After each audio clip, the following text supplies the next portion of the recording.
নিরপরাধ কারো ওপর একটি ভুল সিদ্ধান্ত কতটা নির্মম পরিণতি বয়ে আনতে পারে তারই উদাহরণ যেন বিডিআর জওয়ান মোস্তফা কামাল, যার ১৬টি বছর কেটেছে চার দেয়ালের মাঝে, যেখানে দিনরাতের পার্থক্য কেবল গারদের আলো আঁধারিতে, অথচ বাইরের পৃথিবীতে সময় থেমে থাকেনি। সংসার এগিয়েছে, সন্তান বড় হয়েছে, সমাজ বদলে গেছে। বিডিআর জওয়ান মোস্তফার সব রয়ে গেছে যেন আগেরই মতো, শুধু স্মৃতিগুলো বিবর্ণ হয়েছে। এই ১৭ বছর আমি আমার স্ত্রী, সন্তান, আমার পরিবার থেকে বিচ্ছিন্ন ছিলাম এবং আমার জীবনের সব কিছুই শেষ হয়ে গেছে। ঝালকাঠির মোস্তফা কামাল ছিলেন বিডিআরের সিপাহী। তার দাবি, পিলখানায় বিদ্রোহের ঘটনায় তার কোনো সম্পৃক্ততা ছিল না। তারপরেও ১৬ বছর থাকতে হয়েছে অন্ধকার কারাগারে।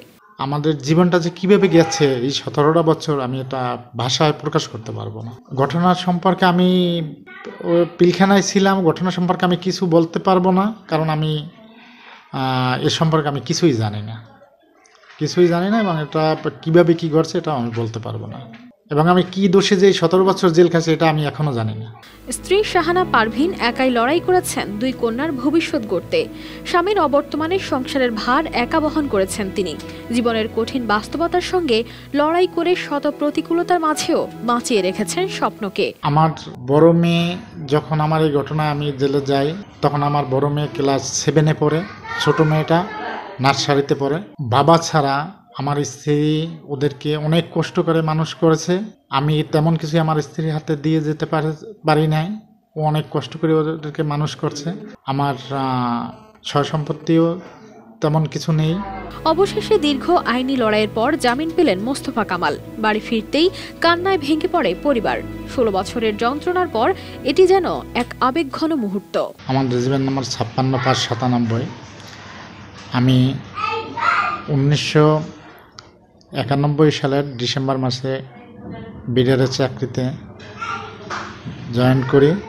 ন্যায় বিচার ও ক্ষতিপূরণ দাবিতে চাকরি ফিরে পেতে চাইছেন মোস্তফা। এই সরকারের কাছে আমার দাবি যেন এই সরকার আমরা যেভাবে আমার স্ত্রী সন্তান নিয়ে চলতে পারে তার ব্যবস্থা করে দেয়। স্থানীয়রাও বলছেন, এত বছর একজন নিরপরাধ মানুষ বন্দী ছিলেন, অথচ তার জীবনের মূল্য কি শুধু এই দেরিতে মুক্তি পাওয়া? আমাদের দাবি দেওয়া এটাই আছে যে মামায় যাতে চাকরিটা পুনর্বহাল হয়, যাতে সে আগামী বেশি যতদিন থাকে ওইভাবে যাতে চলতে পারে। ১৭ বছর পর সারা পাইছে, আমার ভালো লাগছে। অনুভূতি, আমার মেয়ে বড় কষ্ট হচ্ছে, দুইটা মাইয়া মানুষ করছে, কেউ আনলে না দাঁড়ে, এই বইনের কাছে থাকিয়ে মানুষ হয়েছে মাইয়েরা। এখন তো বিয়ে দিয়েছে, জামাই ফেরত আইছে, তো কিছুই নাই। দীর্ঘ বন্দি জীবন শেষে সরকারের সহায়তায় আবারও স্বাবলম্বী হবেন মোস্তফা। ঘুচবে ১৬ বছরের অপূর্ণতা, এমনটাই প্রত্যাশা পরিবার ও স্বজনদের। News desk, RTV।